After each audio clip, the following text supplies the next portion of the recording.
Welcome to my YouTube channel. I am Akhilesh और इस class में मैं आपको सिखाऊंगा पास्ट कंटिन्यूअस टेंस का निगेटिव सेंटेंस। तो इस क्लास को शुरू करने से पहले मैं आपको बता दूं कि अगर आपने पास्ट कंटिन्यूअस टेंस का अफर्मेटिव क्लास नहीं देखा तो पहले आपको जाकर अफर्मेटिव क्लास देखना है, फिर इस क्लास को देखना है, क्योंकि मैंने पास्ट कंटिन्यूअस टेंस का पहचान और कॉन्सेप्ट दोनों अफर्मेटिव क्लास में एक्सप्लेन किया। ठीक है, तो जाओ पहले आप वहाँ देखो, वहाँ से नोट बनाओ, फिर आपको इस क्लास को देखना है, फिर यहाँ से आपको नोट बनाना। ठीक, चलो क्लास शुरू करते हैं।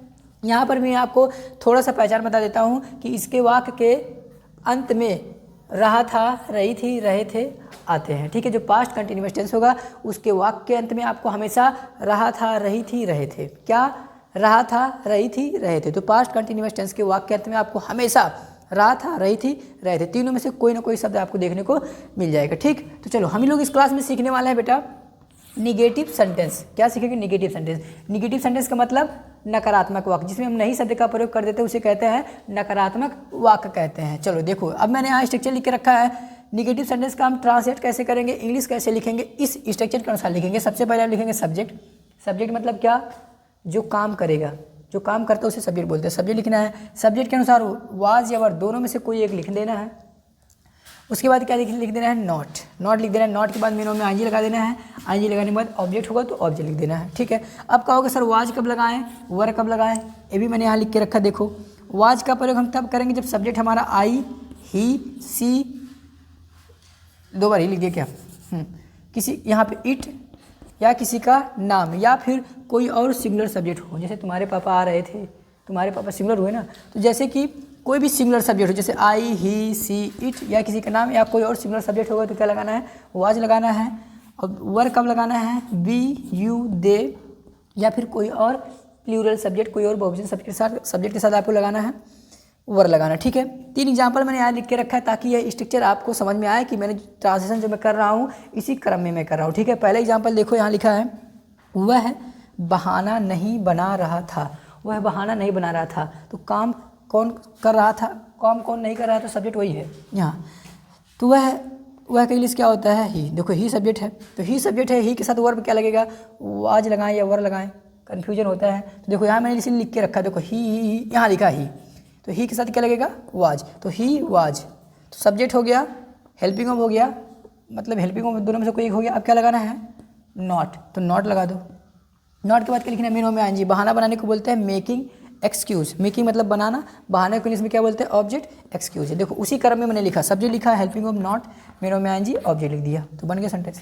तो he was not making excuse. दूसरा सेंटेंस देखो, वह नहीं हंस रही थी। वह नहीं हंस रही थी, वह नहीं हंस रही थी। काम कौन नहीं कर रहा था? वह। यहाँ मेल है कि फीमेल? हंस रही थी मतलब फीमेल है, तो सी लगाएंगे यहाँ। देखो सब्जेक्ट हो गया सी, सब्जेक्ट लिख दिया सी। सी के बाद क्या लगाना है? वाज या वर दोनों में से कोई एक, तो वाज। सी के साथ क्या लगेगा? वाज लगेगा, वाज हो गया। उसके बाद क्या लगाना है? नॉट। तो नॉट। नॉट के बाद मेन में आईएनजी, तो लाफिंग, बस हो गया, ऑब्जेक्ट है नहीं। सो सी वाज नॉट लाफिंग। अगला है तुम मुझे वह नहीं खिला रहे थे। तुम मुझे वह नहीं खिला रहे थे, कौन नहीं खिला रहा था? तुम। सब्जेक्ट हो गया तुम, यू हो गया, सब्जेक्ट लिख दिया। अब इसके बाद क्या लगा रहा है? Helping of. तो यू के साथ क्या लगेगा? यू के साथ वाज लगाओगे तोड़ देंगे हाथ, मोबाइल में घुस के तोड़ूंगा हाथ तुम्हारा, जान लो। तो यू के साथ क्या लगेगा? वर लगाना है। तो यू वर। हेल्पिंग ऑफ के बाद क्या लिखोगे? Not. So you were not. खिलाने को इसे बोलते हैं फीड, या डबल ईडी फीड, तो आईजी लगाना तो फीडिंग हो जाएगा। So you were not feeding me that. You were not feeding me that. तो मैं आप थोड़ा सा साइड होऊंगा ताकि आप स्ट्रक्चर नोट सके और 3 एग्जाम्पल नोट कर सके, और यह भी लिख लो वाज कब लगाना, वर कब लगाना। ठीक है, अब मैं आपको ओरली कुछ और एग्जाम्पल आपको दिखाऊंगा। हो गया? ठीक है, अब मैं क्लीन कर रहा हूँ बोर्ड। अब मैं आपको एग्जाम्पल दिखाता हूँ, क्योंकि अगर लिखना ही आप सीखना चाहते हैं तो 2-3 एग्जाम्पल हो सकता है आपके लिए एनफ हो, लेकिन अगर स्पीकिंग सीखना है, कम्युनिकेशन स्किल डेवलप करना है, then you have to practise a lot. बहुत सारा आपको प्रैक्टिस करने की ज़रूरत है। ठीक है, अब मैं जितने सारे सब्जेक्ट होते हैं सबका 2-2 या 3-3 सेंटेंस बना के दिखाऊंगा, और मैं शुरू करूँगा आई के साथ। आई मतलब मैं। ठीक है, फर्स्ट सेंटेंस शुरू किया जाएगा आई के साथ। मैं कह रहा हूँ मैं वहाँ नहीं जा रहा था, मैं वहाँ नहीं जा रहा था, तो सब्जेक्ट हो गया आई। आई के साथ क्या लगाओगे? वाज। वाज के बाद नॉट, जाने का गो मतलब आईएनजी, गोइंग, वहाँ मतलब there. So I was not going there. अब आई का बहुत सारा सेंटेंस बनाओ, जितना मन में आ सकता है बनाओ, दिमाग लगाओ, तभी आप स्पीकिंग डेवलप कर पाएंगे, अदरवाइज यू कैन नॉट, नहीं कर पाएंगे। तो मैं वहाँ नहीं जा रहा था, I was not going there. मैं उसे नहीं बुला रहा था, I was not calling him. मैं उसे नहीं समझा रहा था, I was not explaining him. मैं उसे नहीं परेशान कर रहा था, I was not bothering him. मैं उसे नहीं पीट रहा था, I was not beating him. मैं पैसा नहीं चुरा रहा था, I was not stealing money. मैं नहीं वहाँ बैठ रहा था, I was not sitting there. मैं वहाँ चाय नहीं पी रहा था, I was not taking tea there. In this way, इस तरह से आपको बनाना है। ओके, तो आई का हो गया। चलो आई के बाद जो दूसरा प्रोनाउन हमारे पास होता है बहुवचन का प्रोनाउन होता है बी। बी मतलब होता है हम।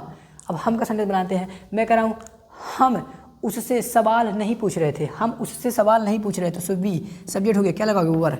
सो वी वर नॉट। सवाल पूछने को इंग्लिश बोलते हैं आस्क, सवाल को इंग्लिश बोलते हैं question. We were not asking questions उससे him. We were not asking questions him. We were not asking questions him. हम उससे सवाल नहीं पूछ रहे थे। We were not asking questions him. हम उसे नहीं परेशान कर रहे थे। We were not disturbing him. हम किताब नहीं फाड़ रहे थे। So we were not tearing the book.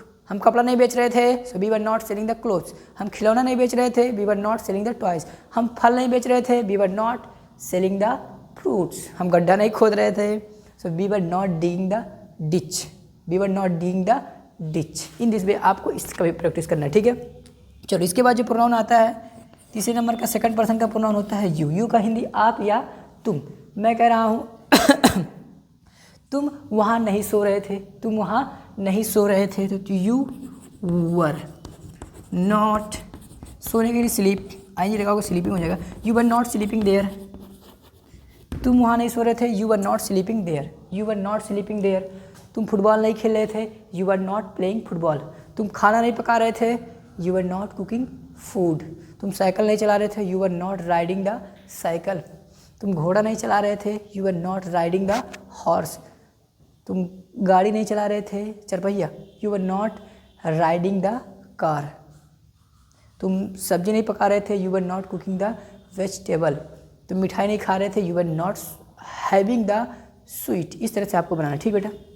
चलो अगला जो प्रोनाउन हमारे सामने है चौथा थर्ड पर्सन का प्रोनाउन आता है दे। दे का हिंदी होता है वे। क्या होता है, वे। मैं कह रहा हूँ वे मेरे लिए मिठाई नहीं ला रहे थे। वे मेरे लिए मिठाई नहीं ला रहे थे। सो दे वर नॉट, लाना मतलब फेच लगा देंगे या ब्रिंग लगाएंगे, तो यहाँ फेच का मैं प्रयोग करता हूँ। So they were not fetching sweet. They were not fetching sweets for me. अच्छा मिठाई है तो एक मिठाई था तो इसलिए sweet. So they were not fetching sweet for me. वे मेरे लिए मिठाई नहीं ला रहे थे। So they were not fetching sweet for me. वो मेरे लिए फूल नहीं ला रहे थे। So they were not bringing flower for me. वे पानी नहीं डाल रहे थे। सो दे, वो पौधे में पानी नहीं डाल रहे थे। So they were not watering in the plant. Water मतलब पानी, और वाटर में आएंगे लग गए तो मतलब वाटर मतलब पानी डालना भी होता है, वाटर मतलब पानी भी होता है, ठीक है। चलो आगे दो चार सेंटेंस और बनाते हैं। हाँ अगला बनाएंगे हम लोग ही का। ही मतलब कोई मेल होता है, ठीक है। मैं कह रहा हूँ वह साइकिल नहीं बेच रहा था। वह साइकिल नहीं बेच रहा था। तो he was not selling the cycle. He was not selling the cycle. तुम्हारा भाई नहीं आ रहा था। Your brother was not coming. तुम्हारे पापा मुझे नहीं डांट रहे थे। Your father was not scolding me. तुम्हारी मम्मी कमरा नहीं साफ कर रही थी। Your mother was not cleaning the room. तुम्हारी बहन खाना नहीं पका रही थी। Your sister was not cooking food. तो इस तरह से आपको सेंटेंस बनाते रहना है। लास्ट सेंटेंस हम लोग बनाएंगे सी का, जिसके बाद क्लास ओवर किया जाएगा। सी मतलब वह कोई फीमेल है। मैं कह रहा हूँ वह कपड़ा नहीं धुल रही थी। She was not washing the clothes. She was not washing the clothes. वह कपड़ा नहीं धुल रही थी। She was not washing the clothes. वह आटा नहीं सान रही थी। She was not kneading the flours. वह तुम्हें परेशान नहीं कर रही थी। She was not disturbing you. वह तुम्हें फ़ोन नहीं कर रही थी। She was not calling you.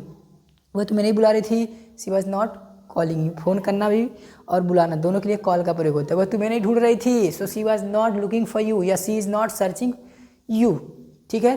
तो इस तरह से मैंने निगेटिव का स्ट्रक्चर दिखाया, आपको कुछ एग्जाम्पल दिखाया। आई होप कि आपको नेगेटिव सेंटेंस समझ में आया होगा, ठीक है। अब आपको क्या करना है, घर पे इसका अधिक से अधिक प्रैक्टिस करना है, so that you can improve your communication skill.